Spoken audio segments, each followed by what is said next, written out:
My first recollection of Louis Stevenson is a hazy one, dating back to a bitterly cold winter in the 70s, when all Edinburgh was skating on Durringston Loch.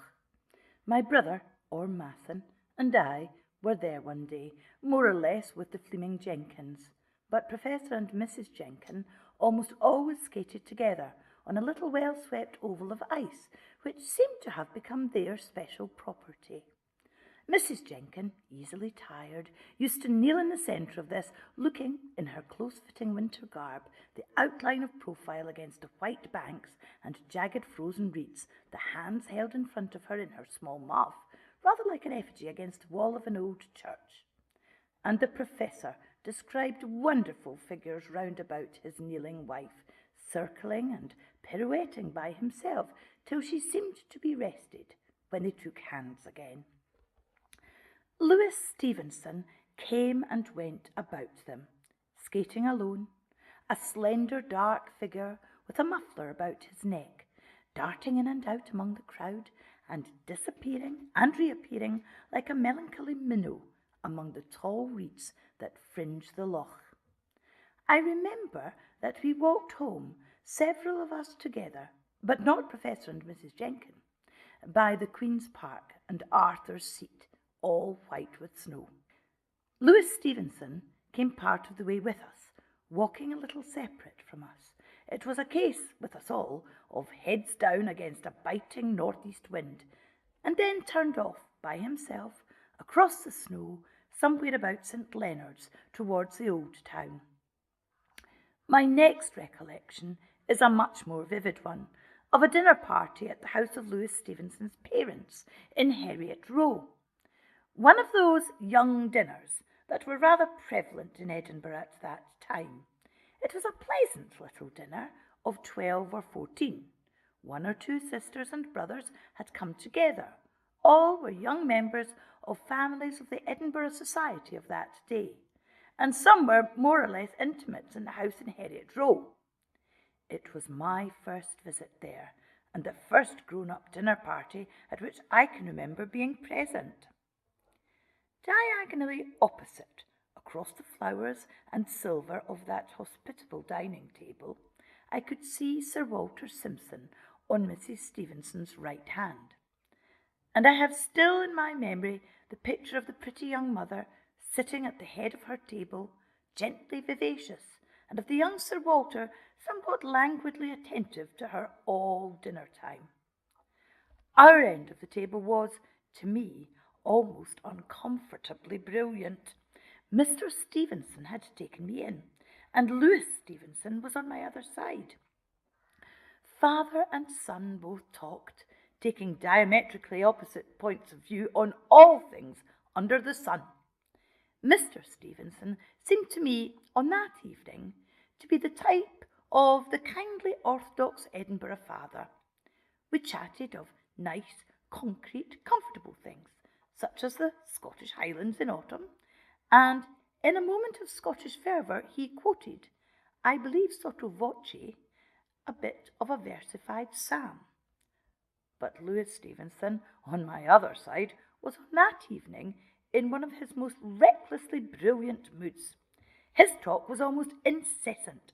I remember feeling quite dazed at the amount of intellection he expended on each subject, however trivial in itself, that we touched upon. He worried it, as a dog might worry a rat, and then threw it off lightly, as some chance word or allusion set him thinking and talking of something else.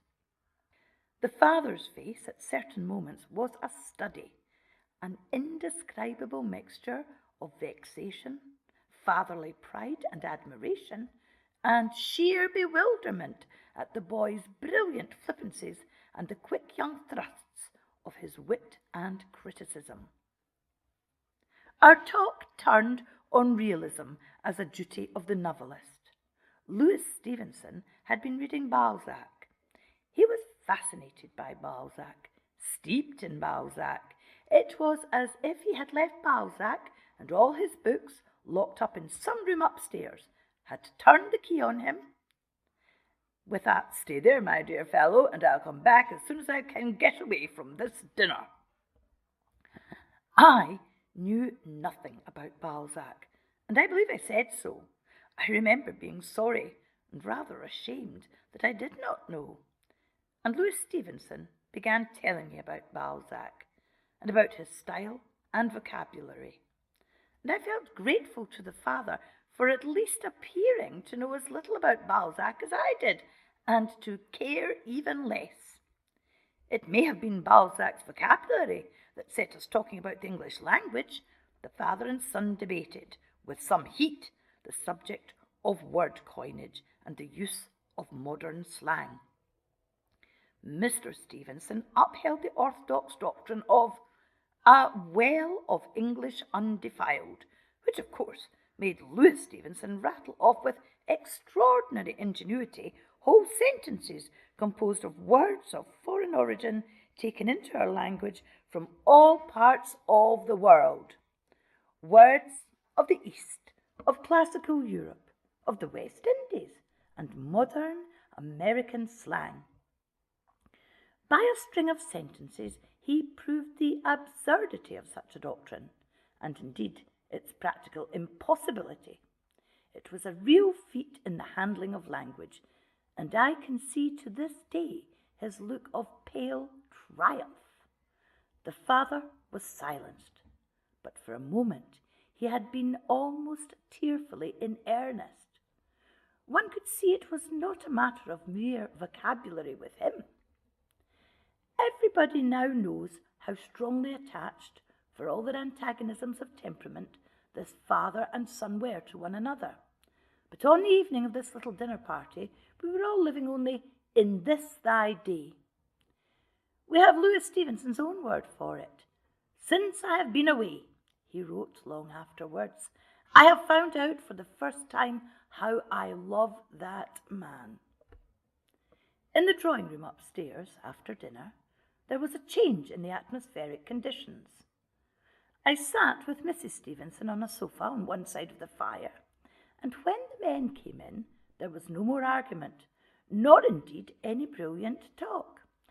Louis Stevenson stood facing us, listening to the talk and laughter of others, a slight boyish figure with a pale face and luminous eyes, one of a little group of men in the centre of the room.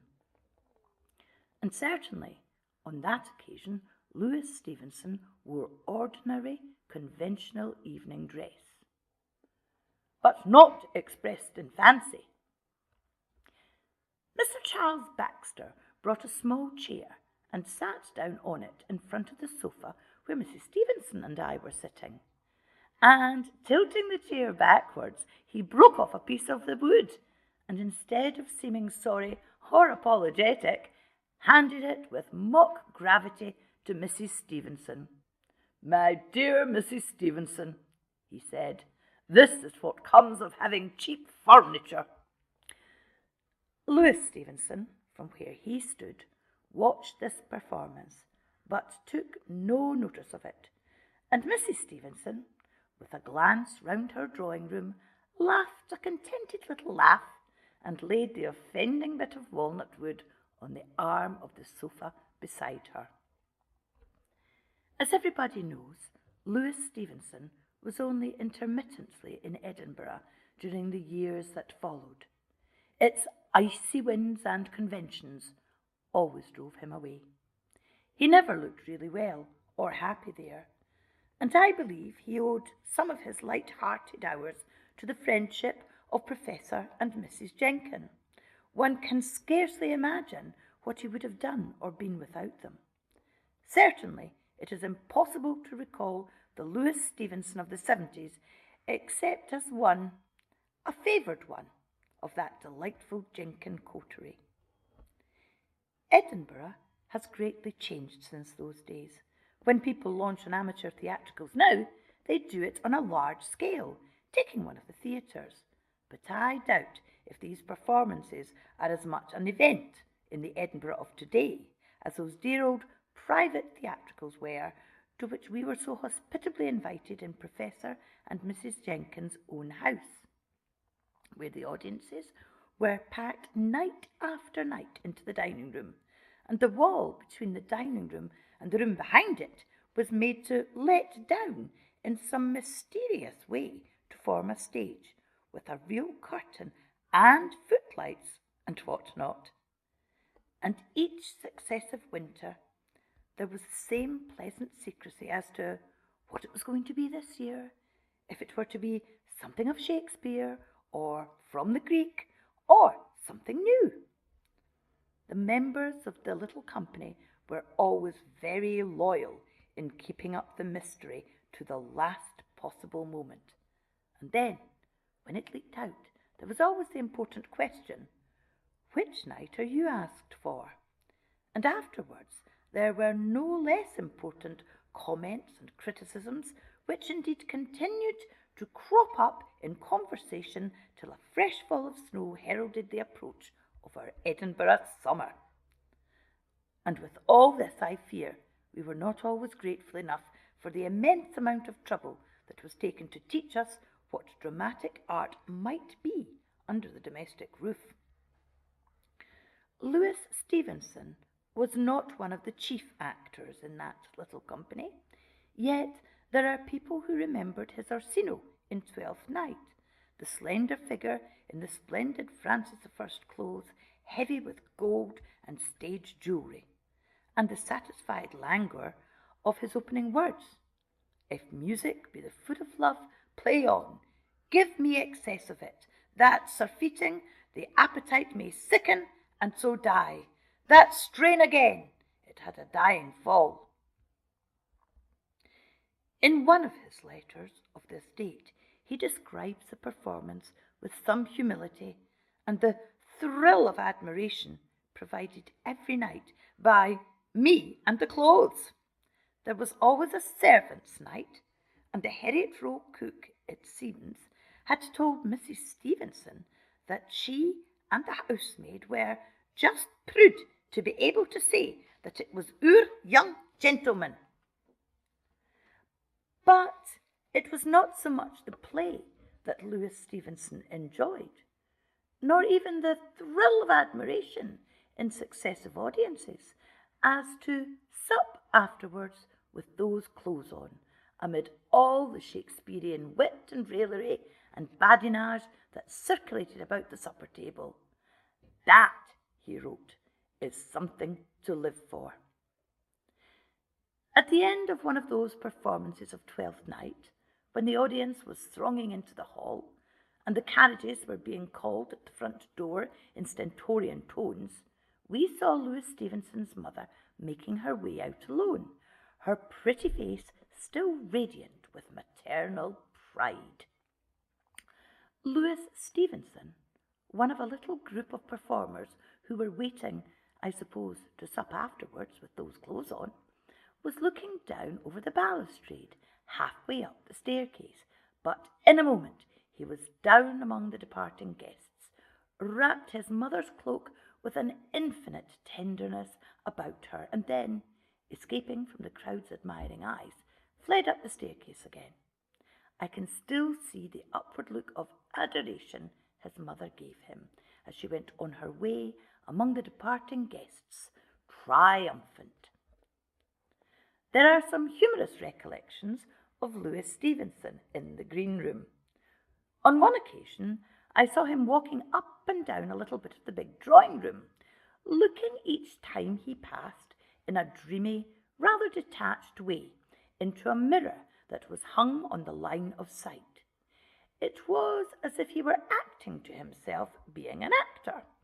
And then, apparently quite unconscious of the presence of others, he brought carmine and powder and began making himself up, peering gravely close into the little glass. Another time he fell to disputing with a bigger and altogether more muscular member of the company as to which of the two could claim to have the larger girth of calf. Louis Stevenson was under the impression that his own was the larger, and so in earnest was he, and so anxious to prove his case that he actually fetched an inch tape, and his muscular friend found himself inveigled into kneeling upon the drawing-room carpet, while each with much solemnity, took the exact measurements of the other's calf. But once Louis Stevenson surpassed himself. It was in Greek tragedy. The curtain had fallen on a powerful and moving scene amid the applause of the audience, and the stage was left in the possession of two of the young actors, Mr. Hole and my brother, both in Greek garb. In a momentary reaction after so much unrelieved tragedy, these two, oblivious of their classic draperies, threw themselves into one another's arms, performed a rapid war dance, and then flung themselves onto opposite ends of a couch at the back of the stage, with their feet meeting in a kind of triumphal arch in the centre. Louis Stevenson, who had been officiating at the curtain, took one look at them. He touched a spring, and up went the curtain again. The audience, scarcely recovered from the tragic scene on which the curtain had fallen, gave one gasp of amazement, and then broke into a roar of applause. That roar was the first thing that showed the two luckless acrobats that something had happened. They leapt to their feet, only to see the curtain fall once more. Professor Jenkin, who was host and stage manager in one, had been watching this particular portion of the play from the front. Without a word, he left his seat and went behind the scenes. "Mr. Stevenson," he said with icy distinctness, "I shall ask you to give me a few minutes in my own room." Anybody who ever saw Louis Stevenson can imagine the little enigmatic flutter of a smile, the deprecatory bend of the head with which he followed the professor. What happened in that stage manager's room? There was some trepidation among the members of the company, and a furtive whisper circulated among them. "Can it be corporal punishment?" And there was a general feeling of relief when Louis Stevenson sauntered into the drawing-room with a look of absolute unconcern.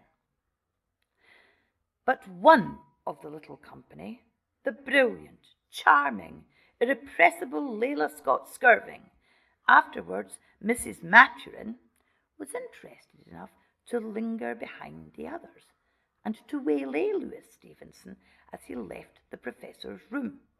I am indebted to her brother, Mr. A. Scott Skirving, for the end of this anecdote. "What happened?" she whispered, and Louis Stevenson whispered back, "The very worst 10 minutes I ever experienced in the whole course of my life."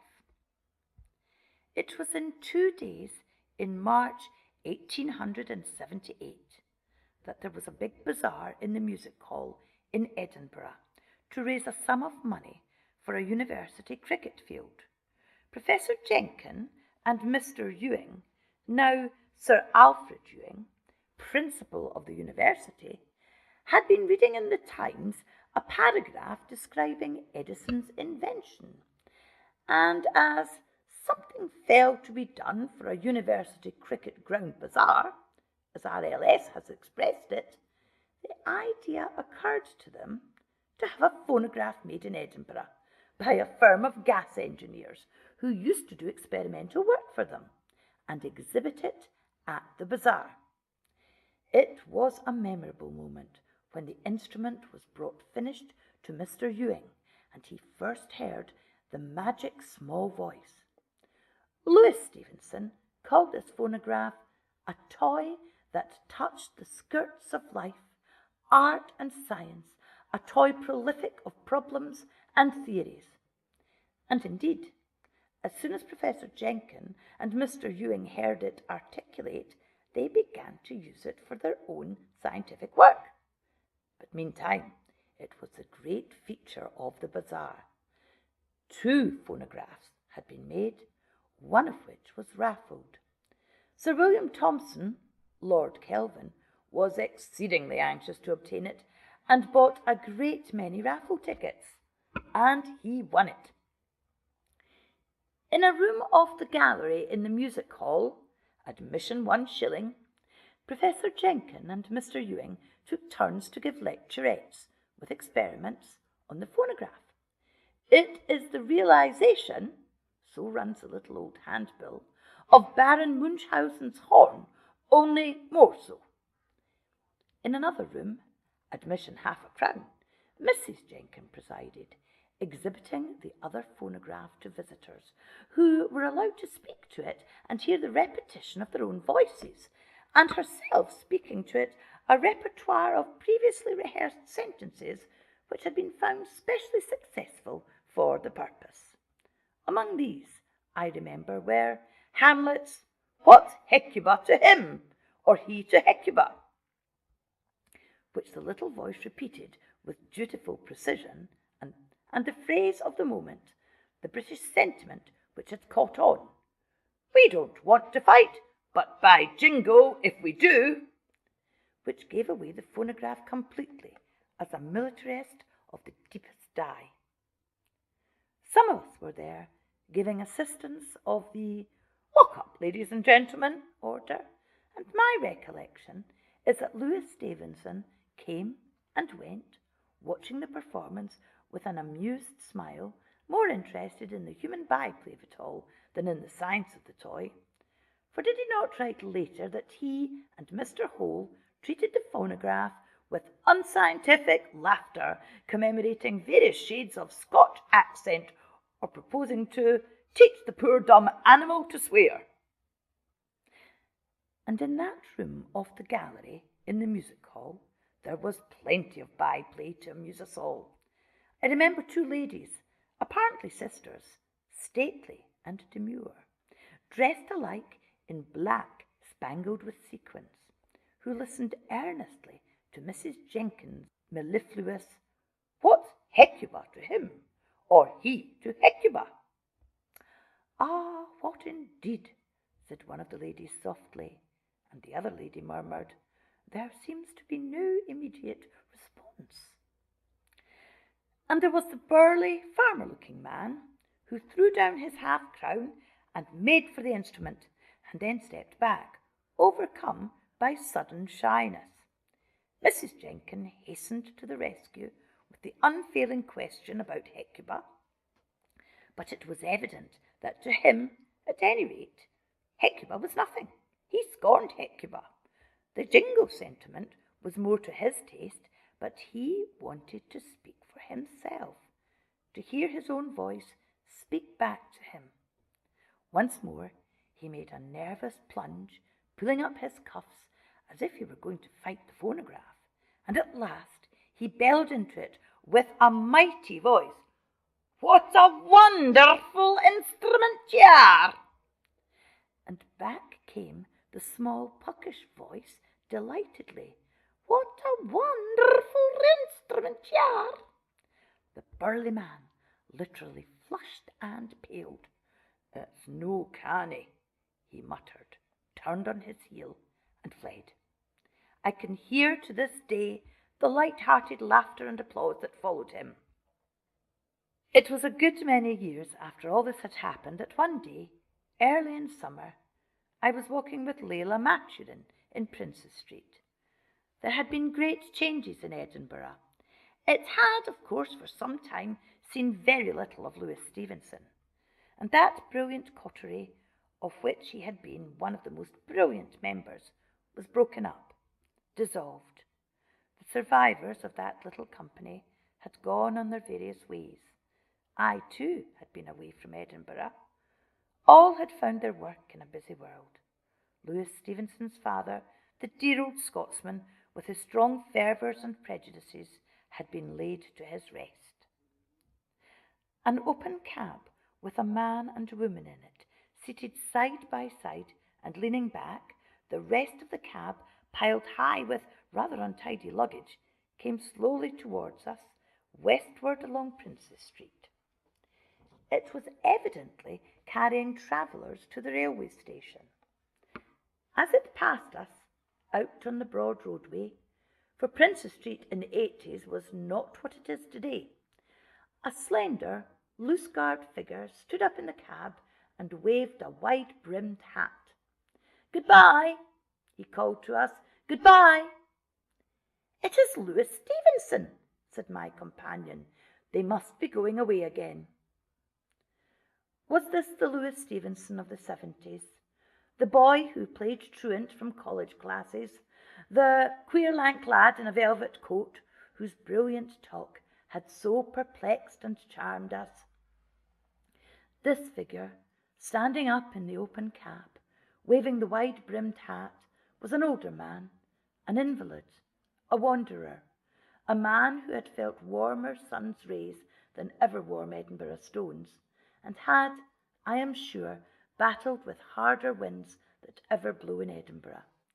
This was Louis Stevenson, the brilliant and distinguished man of letters of whom his native city was very proud. The cab passed. The grey vista of our northern capital, the long line of Princes Street, was at its very best as Louis Stevenson looked back at it and us over the back of the open cab, still waving his hat and calling "Goodbye." This little bit of West Endy, East Windy Edinburgh, with the grey and green of the Castle Rock, and the gardens on the one side, and Princes Street itself glittering in the sunshine on the other. It was Edinburgh's last sight of Louis Stevenson, and Louis Stevenson's last look at the city that was his birthplace, in which he had been so happy and so miserable, that he had chafed against and railed at, that he was to write about and dream about in exile, and to love immeasurably to the end.